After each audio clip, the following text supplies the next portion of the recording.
Ladies and gentlemen, boys and girls, children of all ages, welcome to Robert Sports Show. I'm your host, Robert. Alright, as we continue with the WrestleMania weekend shows, oh my god, we are on day 2. I'm still finishing up day 1.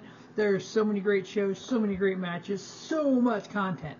So, WrestleCon, Mark Hitchcock Memorial Super Show, put on by Wrestling in the USA freelance shows promotion at the 2300 Arena there in Philadelphia, Pennsylvania. Kevin Gill, one of my favorite announcers, along with Vega Scott, one of the most talented announcers in the independents. This show is on High Spots Network.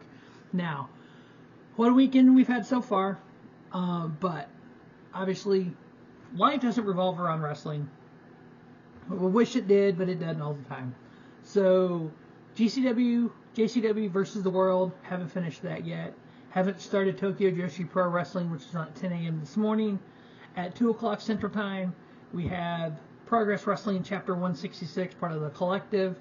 And then we have Wrestling Revolver and versus House of Glory, also at 2. And then at 6 is Spring Break 8. At 6 is Ring of Honor Super Card of Honor. At 7 is WWE SmackDown. At 11 is GCW for the Culture. And then there's other wrestling. Rampages on tonight as well. Tomorrow is the Big Gig Brunch. It is Stand and Deliver, or Stand and Deliver NXT.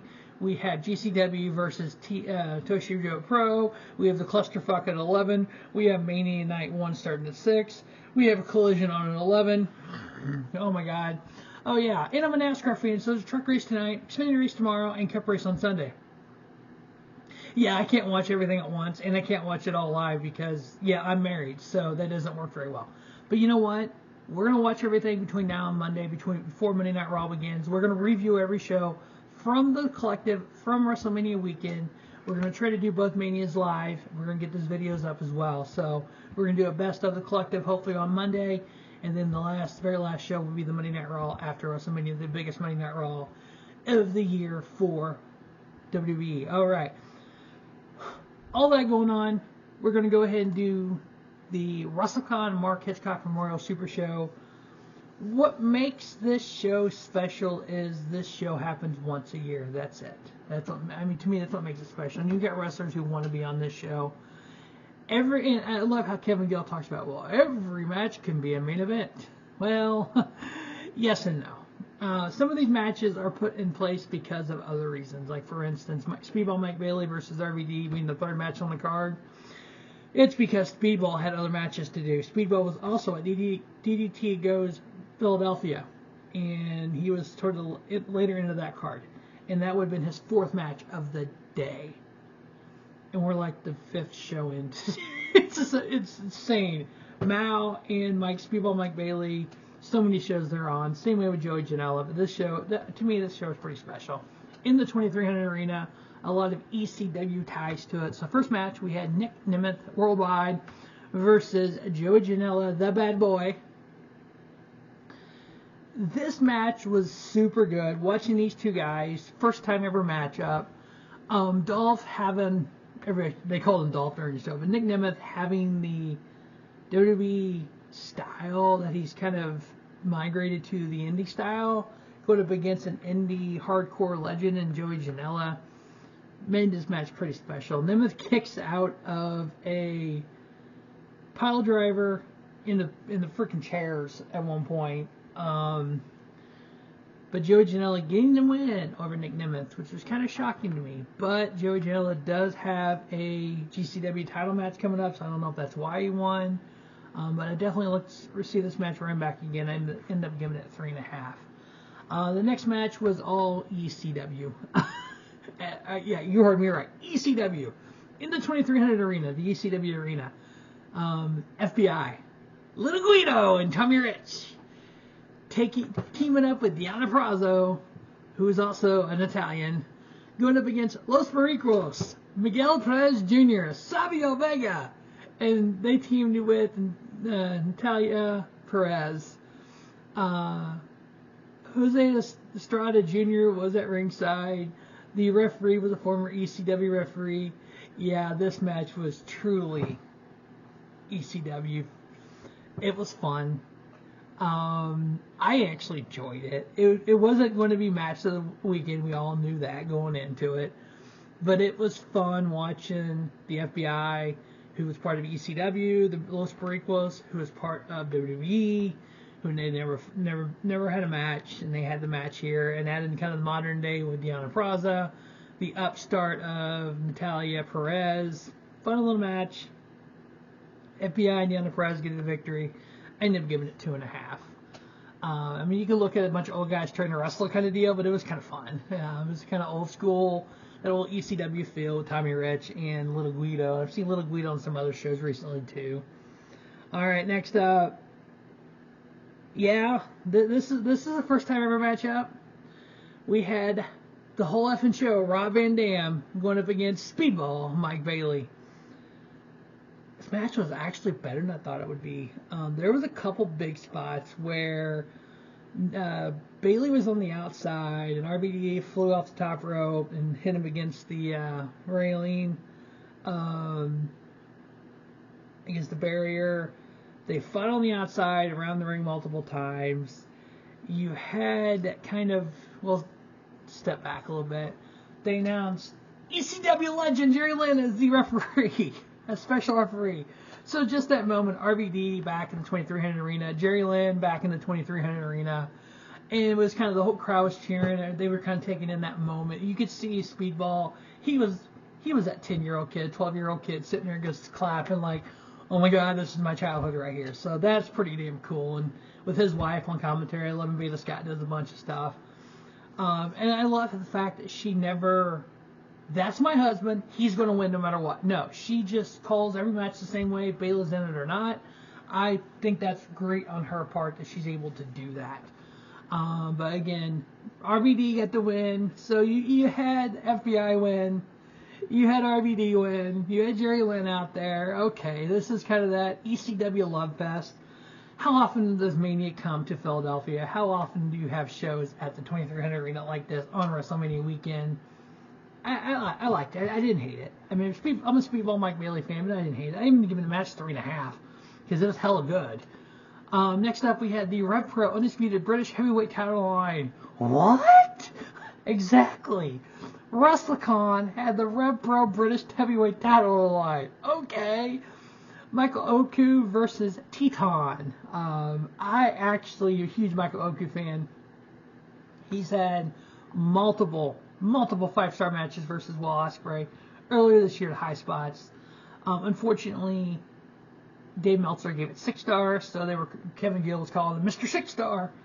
I'm sorry, I don't understand how you can have a 6-star match on a 5-star scale. If you want to have a 10-star scale, that's fine, but then it sucks. So where's the scale? Is it a 5-star scale and you got a 6-star match? How is that possible? I don't understand that. So for me, I rate matches 0 to 5, period. The best of the best are 5-star matches. Michael Oku had 3 5-star matches versus Will Ospreay. That's my opinion. But this match here, holy crap, it was good. You had Michael Oku you had 2 of these actually started off chopping each other. You're expecting kind of the high-risk maneuvers, the high fly-in, but yet Teton is chopping Oku. His chest was freaking red. Oku tries to chop Teton, he's like, really? Like, oh my God, that was pretty freaking awesome. So instead of Teton at that point, instead of him chopping, he kicks him. Like, he super kicked him. I'm like, sweet. I mean, these two fought over the top rope. They actually went over the top rope in a half crab. Teton had a half crab on Oku. And he gets into the ropes, breaks it. And then she started flying over the top rope. At one point, Oku flew over the top rope and landed on the barrier there with Teton. His match was hella good. Michael Oku retained his RevPro title. I gave it 3 3/4 star. Next up, we had what the announcer said. It was a surprise match. We had the Rascalz, Trey, Miguel, Zachary Wentz taking on Matt Riddle and Mustafa Ali. Dudes everywhere. Mustafa Ali is. In fact, 2 former WWE guys. We're going to be honest here. Matt Riddle, Mustafa Ali taking on the Rascalz. Whew. Surprise match, yeah. This match just went all over the place. You had the Rascalz down their high flying. You had the strikes of Matt Riddle. You had Mustafa Ali doing Mustafa Ali things. Mustafa Ali and Trey Miguel matched off. You're like, God, am I in TNA right now? Because this is a TNA X Division match. I think they've had one. Mustafa Ali is TNA X Division champion. One of the best matches on the card. I would say tied for the number one. 4-star classic Matt Riddle, Mustafa Ali beating the Rascalz. Next up we had, I'll say a dream match, but yeah, kind of a dream match. Josh Alexander versus Masato Tanaka.